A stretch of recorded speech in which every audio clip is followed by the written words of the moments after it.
It's time for the Las Vegas Sportsline. Money won is twice as sweet as money earned. And here we go, the Friday edition of the Las Vegas Sportsline, which means Teddy covers. Ted Savransky's here. Kelly Stewart. Kelly in Vegas will be on the phone later on. Ari Platinum is producing the show. I'm Dave Koken. And, yeah, we've got a bit of stuff to recap and preview. Round one of the NFL draft is in the books. And we're going to grade several teams. And look, how do we know whether we got the grades right or not? We probably won't know for 4 or 5 years. And it always cracks me up when people say, why bother to do this when you're not going to know the results for years? Because it's fun. The grades are always wrong. I anticipate being wrong on at least 80% of my grades, which is you're allowed to be wrong on your grades. They're not picks. That's right. The teams aren't allowed to be wrong. That's another story entirely. If Kuiper and McShay are wrong on every pick after number 3, we're allowed to be wrong on our grades a little bit. Sure. I went back, so just as I don't mean to hijack right here. No, go ahead. You're looking at me like I'm crazy, but I went back and looked. The best draft of the last 10 years is the Saints 2017. They had the offensive player of the year, the defensive player of the year, 4 guys in the all-rookie team. It was the best class. In the one that I can think of modern memory. It helped them reach the Super Bowl last year until the officials oops. didn't allow that. Sure. But, so I went back and looked at I was like, this is the best draft that I can think of off the top of my head. Let me go back and see what the grades are. I'll give you a hint. There weren't any A's. Okay, nobody gave him an A. There were some B's, some C's. They reached for this guy. Oh, he might be okay. The analysts are every bit as wrong post-draft as they are pre-draft. So if we're wrong with our grades, so be it. And we know that the team that will be moving to Las Vegas shortly is getting crushed for their first-round draft. So of course they are. We'll talk about that a little bit later. We want to talk about some of the other stuff as well. We'll definitely spend some time on the NBA, an unexpected Game 6 going tonight, And this was one where a lot of people got it right. The one series that projected to be the best first-round series has turned out to be just that. The Spurs and Nuggets are going back to Denver for a Game 7. It's been a really good series. I mean, a lot of the NBA first rounds were kind of duds. But we've got the shocker between the Clippers and Warriors, which will continue tonight. And Nuggets Spurs has lived up to billing. This has been a good series. And it's been a really impressive series when we consider the coaching. What I'm always interested in, what coaches can make adjustments. And we saw in this series Mike Malone make really good adjustments. And that's how the Nuggets won Game 4, and that's how the Nuggets won Game 5. Changing up the defense, bringing Torrey Craig into the starting lineup, giving a pair, and Craig on the one guard and Harris on the other guard, and all of a sudden Derek White gets shut down, and the Spurs stop winning. And Pop Derek came back. It's still, even last night, was showing a lot of frustration. Sure, but then Pop comes back last night, and I thought, I got this one dead wrong. I had a big bet on the Nuggets last night. I had my second NBA play of the season. Was it Spurs? Spurs first half. Turned out to be the second half was easier. But I'm now 2-0 for the season in the NBA. I'm glad you cashed, and I hope you hit 100% all the way through. I think it's going to stay at 100% for one more night because I did not get involved tonight. Well, since you've had 2 plays all year, I wouldn't imagine that tonight's the one. There may not. There will be more. That's what. But what happened last night, defensively, for Denver, they had San Antonio stop. They had him figured out, and then all of a sudden, Pop makes his adjustments, and every Spurs starter shot better than 50% from the floor last night. They also, I thought, and it was just a small sequence, but the sequence at the end of the first half, where they got pretty lucky at the end of the first half, and so did I, obviously, for my bet.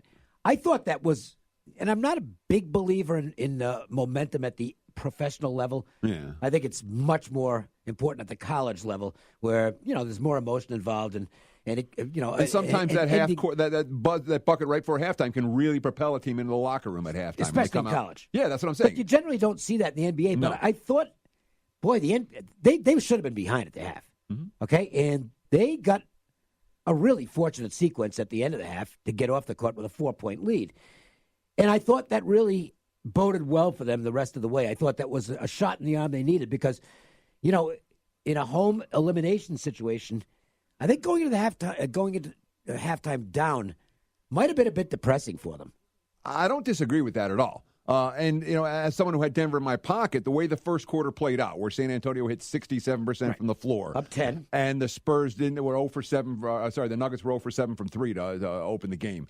And then they're up 10, and then boom, right at the start of the second quarter, it's a 5-point game. And I'm like, that's fine. And then they went ahead. That's fine. Exactly. Well, the whole point is that they took the punch and they punched back, which is what you expect. I mean, the key sequence of the game was at the start of the fourth quarter when, for whatever reason, Denver came out completely asleep and San Antonio ran them out with a 22-4 run to open the fourth to turn a close game into a rout. But I'm with you in theory that after that hot start, had the Spurs gotten a halftime trailing as opposed to leading, it might have made a difference. All right, we're going to talk more about the Clippers and Warriors later on. See, that's known as a tease. We will definitely be talking about that You're game such tonight. a tease, Dave, all the time. There are some really interesting aspects of this game, and all of a sudden this series is kind of fun now. It might be. Yeah. Hey, look, the Clippers are in the thing. We've got some other stuff to check out. We're going to go with the NHL and MLB to get things rolling as far as previews tonight are concerned, and that means it's time for the MJ Christensen 4 at 4. 1, 2, 3 into the 4. Put the fours up. Put the fours up, I said. Do it right now. Tonight's action is just around the bend, and the guys want to get your night off to a great start. 4. It's the Las Vegas Sportsline's 4 at 4. Not 1, not 2, not 3, but 4. Unbelievable. And don't forget, MJ Christensen celebrating their 80th anniversary all month long in their location at Boca Park. Why don't you swing down and check out the incredible specials going on throughout the store on some of the best name brand jewelry you're going to find. Watches, diamonds, bracelets, doesn't matter what. And Cliff Miller's let it be known that he's not getting undersold on any diamonds this month. So 80th anniversary for MJ Christensen. Be a part of it. Make your trip to Boca Park. Check them out on Facebook as well, where by liking them, you will qualify for exclusive Facebook-only specials. Hurricanes and Islanders get their second-round series started tonight. The Islanders upset a lot of people's opinions in the first round by sweeping the Pittsburgh Penguins as Barry Trotz continues his magical postseason run last year with the Washington Capitals as they won the Cup. And the Islanders now off and running this Stanley Cup season. They will face the Carolina Hurricanes, who came back from 3 games down to 3 games to 2 down 2-0 actually, then down 3-2, and came back and won in overtime on the Champs Ice. The Hurricanes now move into the next round. Now, interesting to note that Columbus and the Islanders had a lot of time off after their first round sweeps. Mm-hmm. Columbus got better as the game went along last night, but they weren't sharp early in that game. The Bruins could have conceivably led 3-0. I think just said conceivably. Conceivably led 3-0. It was only 1-0, and that allowed Columbus to get back in the game. Bruins eventually tied it up in the third period and then won in thrilling fashion in the overtime. But I wonder if the same thing could befall the Islanders tonight. They haven't played a long time. In Carolina, are they just going to automatically have some kind of a mental letdown after the thrilling 7-game winner? I don't know. Boy, I mean, that they could carry momentum into this game. Also, bear in mind, it's in Brooklyn at Barclays Center, not on Long Island at Nassau County Coliseum, which is, to me, a better home ice for the Islanders. I think the Hurricanes, at least early, could be live in this game. Oh, I certainly wouldn't talk you out of it, Dave. Not that I would try to talk you out of any hockey play. But when you look at this Islanders team, overachievers all regular season, okay, now you have the extra time off in the postseason. And I wish I had the numbers in front of me. I looked at a database with showing teams that were off for 6 or more days in the NHL. Kind of 50-50, isn't it? No, it's not pretty the last few years. No, the last few years. But I mean, long term. Sure, but the short term, and I'm much more interested in a 3 and 5 year sample size right now in any sport than I am in a 10 or 20. Well, those teams have struggled a bit. And the teams that have had the rest have not been good. It's been 50-50, but the teams that are rested tend to be laying. So the plus price return was very good. Right. Yeah, that's what it was. So you've got that situation tonight. Yeah. Because the Islanders are the favorite. And Carolina, coming in with a full head of steam, they won't have any trouble getting their legs under them. I would go Hurricanes first period if you're going to play the game. I am not involved in it as of now. I'm going to recheck it when I get home and maybe make a small wager on it. That makes a lot of sense to me. Hurricanes first period. The other game tonight, I think Las Vegas is going to have somewhat of a rooting interest in this one. They're not real happy with the Sharks right now. It's not the Sharks' fault that they got. Yeah, it is. Well, it's not. But they're still. They have become the chief rival of the Golden Knights anyway, and it's now heightened because of what just took place in the 7-game series that ended Vegas' season. So I think a lot of Avalanche fans locally here, and you know what? They might just have the better hockey team. Colorado's getting some action tonight. And I'm not surprised. I mean, again, as everyone that I talk to that knows hockey tells me the Avs are live. The Avs are live to win this series. I took them right away. Plus 140 on the series, and I like that bet. And they certainly had a much easier time in round one without having that super extended layoff. You know, we've been sitting for a week. At least they lost one game, which means that they're not likely to be as rusty as a team like the Islanders. They are a big and fast team. And Nathan McKinnon right now is the best player in the National Hockey League.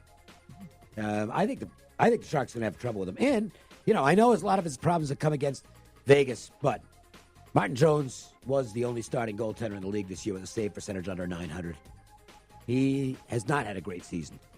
And I think there's an edge in goal with the motivated Philip Grubauer, who was the starting goaltender for Washington at the start of last year's playoffs, played 2 bad games against Columbus, and just sat on the bench and watched Holtby play all the rest of the games for the Capitals and win the Cup. So Grubauer's been seriously motivated. He had a great series against Winnipeg.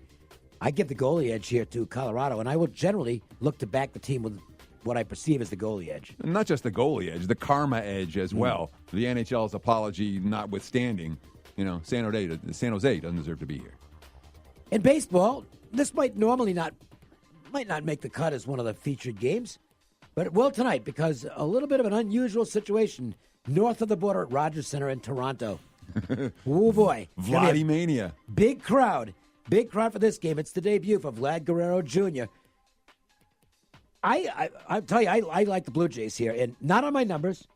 To me, there's no value in it at all. In fact, I think the numbers actually, just in terms of pure line value, probably favors Oakland a little bit. But over the course of a 162-game season, there are very few spots in baseball, unlike football, unlike basketball, where you can look and say, boy, this is a really good motivational spot for a team.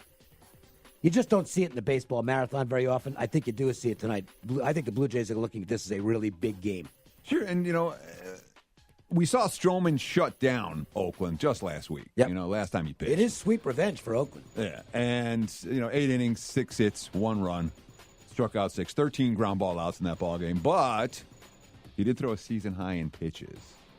And all the momentum in the world isn't going to solve a bullpen that isn't going to get outs.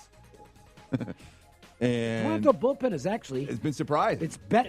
Look, I know it's short sample. We're only 25 games or so in, but it's been better than the Oakland pen. Actually, the numbers are about a run better per 9 innings, which is somewhat significant. Sure. And if you're talking about the better pen and a team that is actually showing up in a big way tonight, even though the quote-unquote value may lie with the A's, it makes a lot of sense to look at the Toronto side. Sometimes you get a game wrong and get it right at the same time. Now, I thought the better idea last night in the Indians-Astros game was to play the first 5 under rather than the full game because and it was only a 1-game sample, but I looked back to last year and Bauer and Cole had their first get-together. And it was a 3-1 game in the 6th, and then the bullpens just ruined it for both sides. It ended up a 10-9 ball game. And you've got the Astros with a tremendous offense, and they're scoring an insane amount of runs from the 7th inning on. So I decided, well, I want to play this game. But I'll play the first 5 under. Well, I won it. Yeah, there's nothing wrong. Well, I know, but it was 2-1, and then the final score was 2-1. So actually, I didn't analyze it correctly, but I got my win anyway. Well, that happens all the time. You're thinking really hard about a game and debating between 2 potential ways to get at it, and you spend this time thinking, and they both end up winning and or losing, and you're like, well, I just spent an hour figuring out what the best way, thinking it again. And it doesn't hurt to think about stuff, even if and the bottom line is, even though you made the wrong call, you cashed your ticket. Oh yeah, it wasn't really that difficult. No, okay, there was no big threat in the bottom of the 5th, so I sat back and got it. Anyway, tonight this is a good matchup tonight because the Indians will send another one of their studs out there, and then McHugh, it's Kluber, and Kluber finally gave what? Well, I don't know if it's a buy sign or not. But we've seen Kluber get off to slow starts before, where he's been an average pitcher in April throughout his career. But then as he gets the innings in, he starts to turn back into Corey Kluber. And he did pitch very well in his last start, so maybe that's a buy sign for Kluber. Howard McHugh has done really well. He's healthy for the Astros, and McHugh has an arsenal that can confound any team. I thought this was, to me, I think it's the best